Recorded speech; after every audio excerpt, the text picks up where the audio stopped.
Breaking news చూస్తున్నాం. Visakha steel plant ప్రైవేటీకరణ అనే మాటే లేదన్నారు ఏపీ బీజేపీ చీఫ్ పురంధేశ్వరి. విభజన హామీలు ఒక్కొక్కటిగా అమలు చేస్తున్నామన్నారు. గతంలోనే స్టీల్ ప్లాంట్ కు నిధులు ఇచ్చామని, ఇప్పుడు మరికొన్ని ఇచ్చామన్నారు. రాజధాని నిర్మాణానికి సహకరిస్తున్నామని, రైల్వే జోన్ కూడా ప్రకటించామంటున్నారు పురంధేశ్వరి.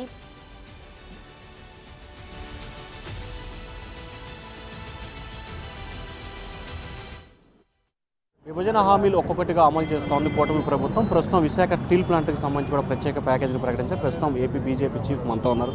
మేడం చెప్పండి, స్టీల్ ప్లాంట్తో పాటు ఇంకా ఏమేమి విభజన హామీలు పూర్తి చేయబోతాం? అన్ని హామీలు ఇంచుమించుగా 90% పూర్తయినట్టేనండి.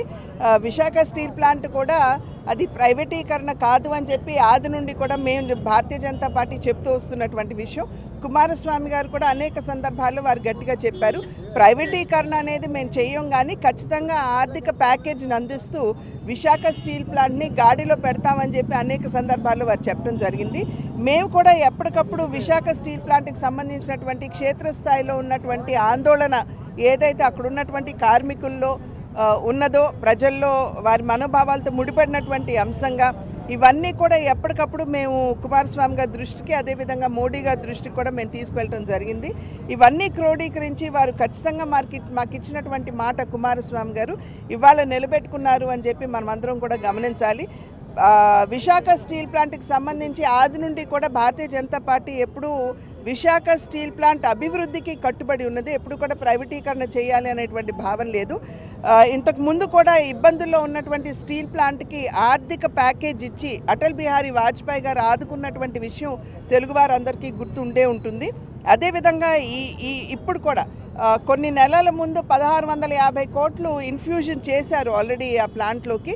మళ్ళీ తిరిగి ఇప్పుడు 11,500 కోట్లు, అంటే 11,440 కోట్లు ఇప్పుడు స్టీల్ ప్లాంట్కి ఇవ్వడం జరిగింది. అంటే దగ్గర 13,000 కోట్లు ఇప్పుడు నరేంద్ర మోడీ గారు వచ్చిన తర్వాత విశాఖ స్టీల్ ప్లాంట్కి ఇవ్వడం జరిగింది. చాలామంది ఏమిటంటే క్యాప్టివ్ మైన్స్ లేవు కాబట్టి లాభాల్లోకి రావడం లేదు అని అంటారు. కానీ ఇక్కడ గమనించవలసినటువంటి విషయం ఏమిటంటే ఒరిస్సాలో విశాఖ స్టీల్ ప్లాంట్కి ఆల్రెడీ మైన్స్ ఉన్నాయి, కానీ ఇప్పటి వరకు కూడా విశాఖ స్టీల్ ప్లాంట్ మేనేజ్మెంట్ దాన్ని మైనింగ్ అనేది ఇప్పటి వరకు కూడా వారు చేయడం జరగలేదు. నిన్న మొన్న కూడా అశ్విని వైష్ణవ్ గారు చెప్పారు, ఎన్ఎండిసి తోటి మాట్లాడుతున్నాము, ఏ విధంగా విశాఖ స్టీల్ ప్లాంట్కి ముడి సరుకు అందివ్వాలి అనేటువంటి విషయాన్ని గురించి మేము ఇక్కడ చర్చలు నిర్వహిస్తున్నామని చెప్పి వారు చెప్పారు. కనుక ప్రజలందరూ గమనించవలసినటువంటి విషయం, విశాఖ స్టీల్ ప్లాంట్ అభివృద్ధికి భారతీయ జనతా పార్టీ నాయకత్వంలో ఉన్న కేంద్ర ప్రభుత్వం కట్టుబడి ఉన్నది. అదేవిధంగా క్షేత్రస్థాయి కేంద్రంలో ఎన్డీఏ, అదే రాష్ట్రంలో కూడా ఎన్డీఏ కనుక ప్రభుత్వ అధికారంలోకి వచ్చినట్లయితే అభివృద్ధికి చాలా సుగమంగా ఉంటుందని చెప్పి మేము అప్పుడు ఎన్నికల సందర్భంలో తెలియజేశాం.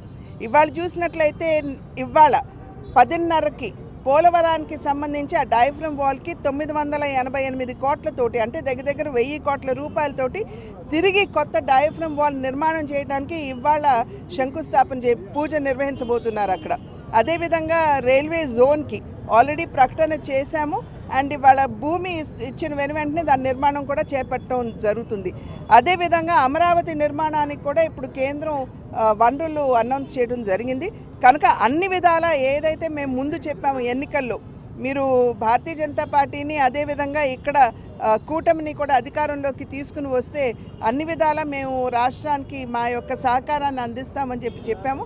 వాటన్నిటినీ కూడా నెరవేర్చడం జరుగుతుంది. మేడం, ఇటీవల కొత్తగా పెట్టుబడులు వస్తున్నాయి, మళ్ళీ వైసీపీ కనుక వస్తే ఆ పెట్టుబడులు వెనక్కి పోతాయని చాలామంది పార్శ్వవేత్తలు అడుగుతున్నారన్నారు. దీనికి బీజేపీ ఎటువంటి చర్య తీసుకోవాలి? మేము చెప్పింది ఒకటే, మేము వీళ్ళు వస్తే వాళ్ళు వస్తే అని అంటలేదు. మాకు కనుక మమ్మల్ని ఆశీర్వదించి అభివృద్ధి ఖచ్చితంగా ఉంటుంది అని మేము చెప్పాను, చేసి. సో ఇది మొత్తం మీద చూసుకుంటే అభివృద్ధి ఏజెండాగానే తమ కొనసాగుతూ ఉంది. సో ఈ నేపథ్యంలోనే ఖచ్చితంగా ఎవరు వచ్చినా సరే బీజేపీ అభివృద్ధి అనేది కొనసాగుతుందని చెప్పి పురంధేశ్వరి